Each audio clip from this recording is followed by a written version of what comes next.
E aí, pessoal, bem-vindos ao nosso Guia Definitivo. Hoje, a gente vai desconstruir todo aquele burocratês complicado e criar um passo a passo exato para solicitar o BPC, o famoso Benefício de Prestação Continuada. É, sem dúvida, uma das ferramentas de proteção social mais incríveis do Brasil, mas muita gente deixa de receber por pura falta de informação. Então, bora resolver isso e entender de uma vez por todas como garantir esse direito? A nossa rota de hoje é bem direta. Vamos entender o que é o benefício, bater as regras de idade e renda, listar a papelada que não pode faltar, passar pelo passo a passo prático da solicitação e, claro, saber o que fazer se o INSS disser um não. Bom, ponto número 1. O que é o BPC na prática? Para resumir a história, o BPC é uma verdadeira tábua de salvação financeira. Ele garante o pagamento de um salário mínimo todo mês para dois grupos muito específicos: idosos com 65 anos ou mais ou pessoas com deficiência de qualquer idade. O detalhe de ouro aqui, nos dois casos, é a comprovação rigorosa de que a família é de baixa renda.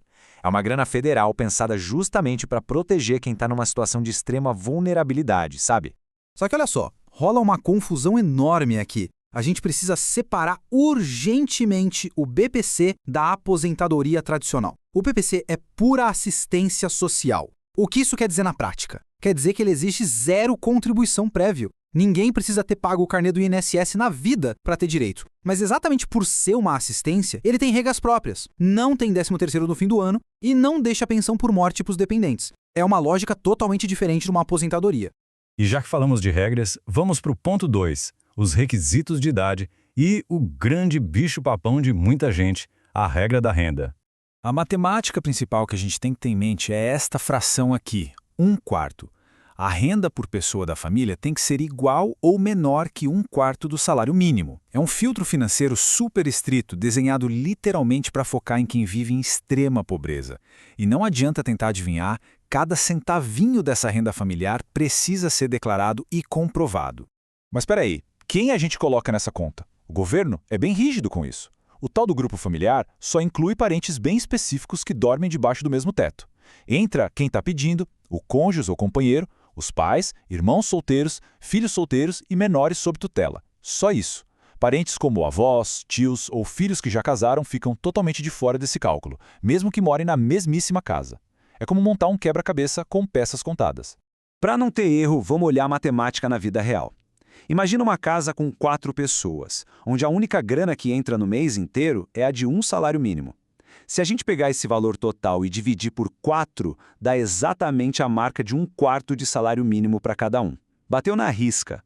Nesse nosso exemplo prático, a família atende perfeitamente ao limite financeiro exigido para aprovação. Agora, atenção total, alerta vermelho gigante aqui. Muito cuidado com o tal do empreendedorismo. Se a pessoa recebe o BPC e resolve abrir um CNPJ na categoria MEI, o benefício é cortado na hora. Por quê? Porque para o sistema do governo, se a pessoa abrir um negócio formal, ela demonstra que tem capacidade de gerar a própria renda. E isso quebra automaticamente aquela exigência de pobreza extrema. Então, muito cuidado com esse passo.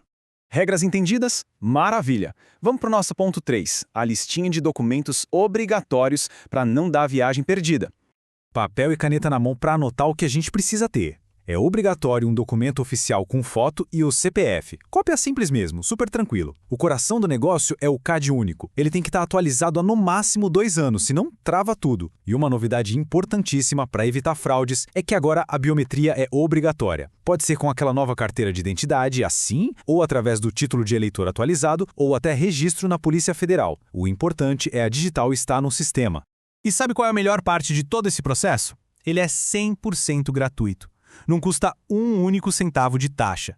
É super arriscado e totalmente desnecessário pagar intermediários, advogados ou aqueles agentes na porta do INSS, sabe? O sistema inteiro foi pensado e desenhado para que o próprio cidadão resolva tudo sozinho de forma acessível. Bom, com a papelada em mãos, vamos para o ponto 4. Colocar a mão na massa com o passo a passo da solicitação.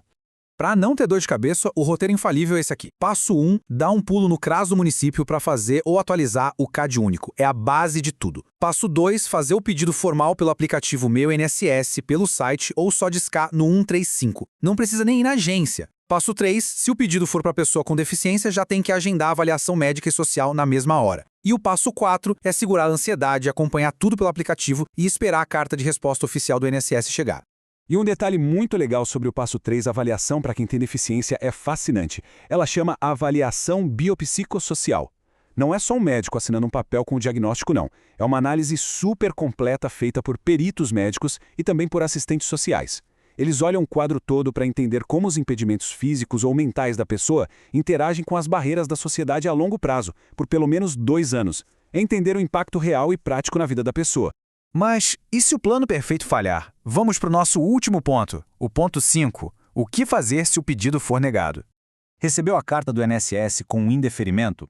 Calma, não é o fim da linha. A partir do momento em que essa carta chega, começa a contar um reloginho estrito de 30 dias cravados. Nesse período, a gente tem todo o direito de apresentar um recurso administrativo oficial lá no Conselho de Recursos da Previdência Social. E para variar, todo esse recurso pode ser feito de graça usando os canais de atendimento que a gente já comentou.